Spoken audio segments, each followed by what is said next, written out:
نہج البلاغہ حکمت نمبر 3 درس نمبر 5۔ بسم اللہ الرحمن الرحیم۔ قال امیر المومنین علی بن ابی طالب علیہ الصلاۃ والسلام البخل عار، اور کنجوسی ننگو آر ہے۔ تیسری حکمت میں چند اخلاقی اور معاشرتی برائیوں سے پردہ اٹھایا گیا ہے، جس کا یہ پہلا حصہ ہے کہ جس میں کنجوسی جیسی لعنت کی طرف توجہ دلائی گئی ہے اور اس سے بچنے کی تلقین کی گئی ہے۔ بخل کا معنی کنجوسی ہے اور بخیل کا لفظ اسی بخل سے نکلا ہے، یعنی وہ شخص جو کنجوسی کرتا ہو۔ خرچ کرنے کے جائز مواقع پر خرچ کرنے سے گریز کرنا بخل کہلاتا ہے۔ معاشرے کے ضرورت مندوں، نادار و بے کس لوگوں کی مجبوریوں کو دیکھنے کے باوجود بھی خرچ نہ کرنا اور ان کی ضروریات پوری نہ کرنا، یہاں تک کہ اپنے اہل خانہ کی جو ضروریات زندگی ہیں ان کو بھی پورا نہ کرنے کے لیے ہر وقت تیار رہنا، یہی بخل اور کنجوسی ہے۔ کوشش کرتا ہے کنجوس انسان کہ وہ اپنے گھر کی جائز اور واجبی ضروریات کو بھی پورا کرنے کی بجائے اپنے مال کو اکٹھا کرے، جمع کرے اور خرچ نہ کرے۔ ہاں، البتہ ناجائز مواقع جیسے نمود و نمائش ہے یا اسراف ہے، اس پر خرچ نہ کرنا اور پیسہ بچا لینا یہ بخل نہیں ہوتا۔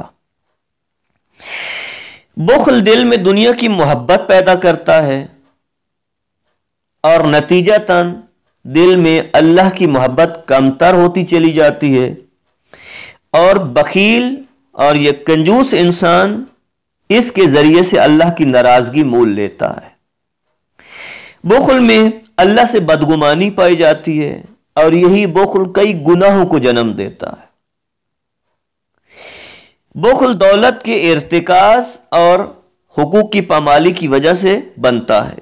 پیسہ اکٹھا کر رہا ہے اور حقوق لوگوں کے جب پامال کرتا ہے تو آہستہ آہستہ پیسہ اکٹھا ہوتا ہے، اور پھر اس پیسے کو اکٹھا کرنے کے لیے، اس کو سنبھال کے رکھنے کے لیے انسان لوگوں پر خرچ نہیں کرتا، اس لیے لوگوں کی نفرت اور دوری کا باعث بھی بنتا ہے، اور یہی بخل دل میں قساوت قلبی کو جنم دیتا ہے۔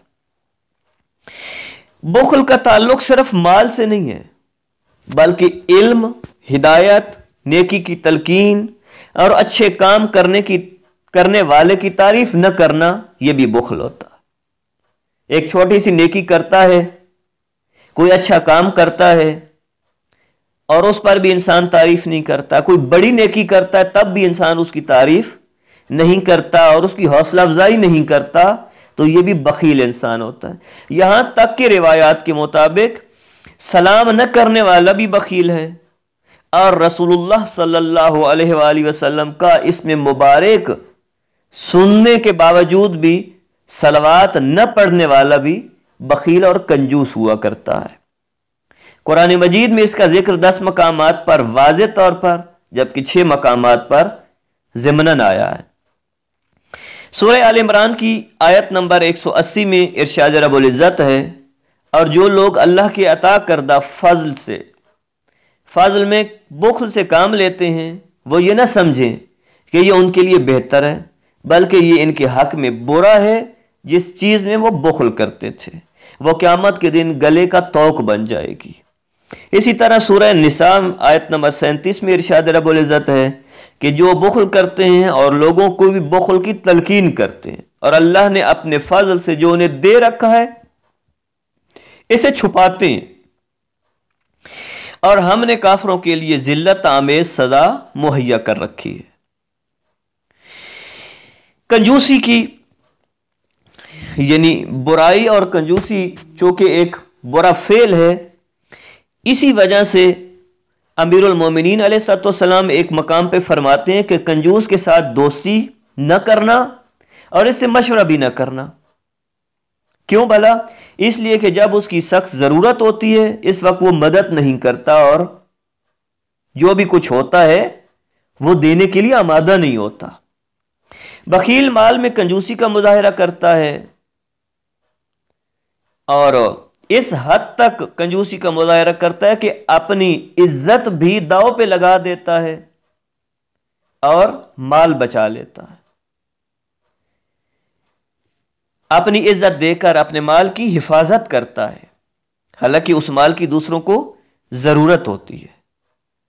اچھا، اس بخل کی ضد یا اس کی جو مقابل میں ہے صفت، وہ ہے سخاوت، یعنی اپنا مال اللہ کی راہ میں دینا، لوگوں کی جائز ضروریات کے پورا کرنے کے لیے اپنا مال خرچ کرنا، یہ اللہ کو پسند ہے اور لوگوں کو بھی بہت پسند ہے۔ پروردگار ہمیں کنجوسی سے بچنے کی اور سخاوت کرنے کی توفیق عطا فرمائے۔ والسلام علیکم ورحمۃ اللہ وبرکاتہ۔